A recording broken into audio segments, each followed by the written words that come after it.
Okay, I am here at the Jacob Weichert Farm here along the Tawnytown Road.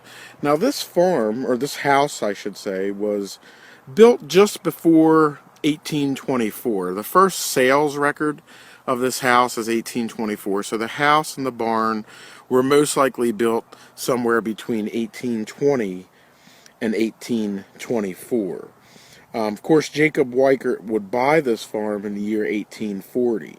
It had 102 acres to the farm, which extended in this direction here. And this farm was used as a field hospital temporary aid station for the Union Army 5th Corps on July 2nd and 3rd, 1863, before being moved into that direction to the south and landing at the Michael Thistle Farm, which we earlier did a video on. In this video series, we're going to take a look here at the Jacob Weichert Farm and some of its history. And I have been invited to go into the house for a little special. Apparently there are some blood stains on the floorboards in the parlor. Now the parlor of the house was right here on the southeast corner of the house. And we're going to talk about that in another video. This has been the Jacob Weichert Farm, Part 1. This is the Jacob Weichert Farm, Part 2. And we're taking a look at the barn here. And this barn, again, was built around 1820. And on July 2nd and 3rd of 1863, and we'll talk about this in another video, Army supply wagons pulled up here on this side of the barn. It is a fine example of an early 1800s bank barn, and we're going to, as we go around to the back side over here, we're going to take a look at the bank to this barn. Up to a few years ago, this barn had actually had a business in it called Tillie's Antiques, named after Tillie Pierce, who was at this farm dressing soldiers here on July 2nd and 3rd of 1863. But again, this is the barn at the Jacob Weichert Farm, which was part of the field hospital for the 5th Army Corps of the Union Army here on July 2nd and 3rd of 1863. This has been the Jacob Weichert Farm Part 2. Okay, this is the Jacob Weichert Farm Part 3. Now, during and after the Battle of Gettysburg, the site was actually selected by Dr. Clinton Wagner. The assistant surgeon, John Shaw Billings, was here, and he wrote on July 2nd, 1863, a good fire was blazing in the kitchen stove, and a large quantity of dough was mixed up. The bake pans were greased. Everything was ready for me. I immediately set my attendants at work baking bread and heating large boilers of water. In 5 minutes, I was joined by the other medical officers detailed for the hospital. The ambulance train reported 15 minutes later, and with it there were 3 medicine wagons.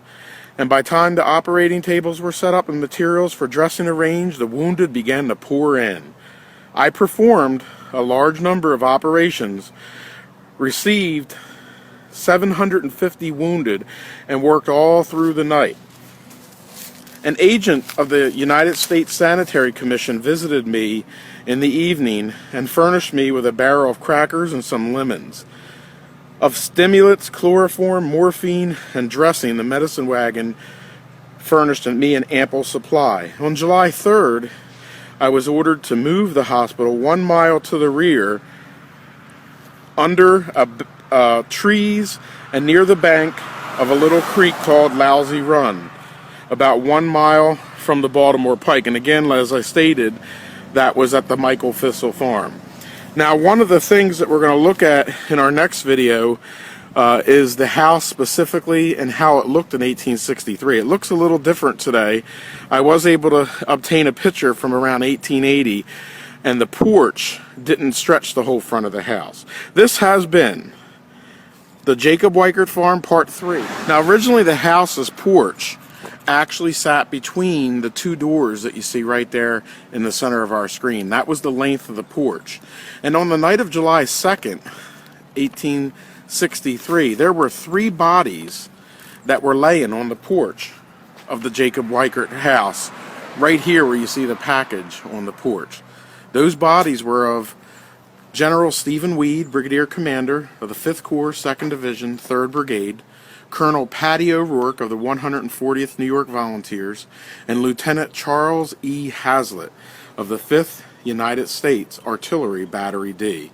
Those 3 bodies on the evening of July 2nd, 1863, were here at the porch. Now, Dr. Wagner remembered seeing Weed alive before this, and Weed said not to bother helping him since he had no hope. He only lived about an hour longer after that, and then he died, and his body was placed out here with the other 2 men, all of them which were killed just beyond this farm in that direction at Little Round Top. Hazlitt was actually buried temporarily in the east end of Weichert's garden, and that would have been back here beyond the house to the rear.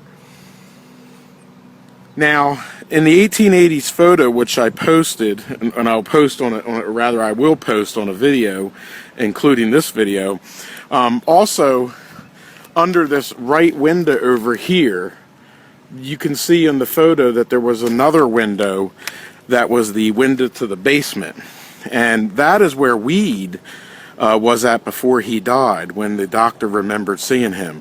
Today, if you climb onto the porch, and I do have permission to do this, you'll see the frame of that window down there. Of course, the parlor, which is right here in the southeast corner of the house, was where the doctor did all the amputations. And as he was doing the amputations on this side of the room, they were throwing the limbs out this window right here, and they were landing on the ground, and then later those limbs were taken across the Baltimore Pike, or rather the Taneytown Pike, into that field over there, and they were buried. In our next video, I've been invited by the owners to go into the parlor, taking you where most people cannot take you, and we're going to take maybe a 10 or 15 second look at the blood stains on the floor. We're actually going to lift up the carpet, the throw carpet, and look at some of the blood stains that are on the floor.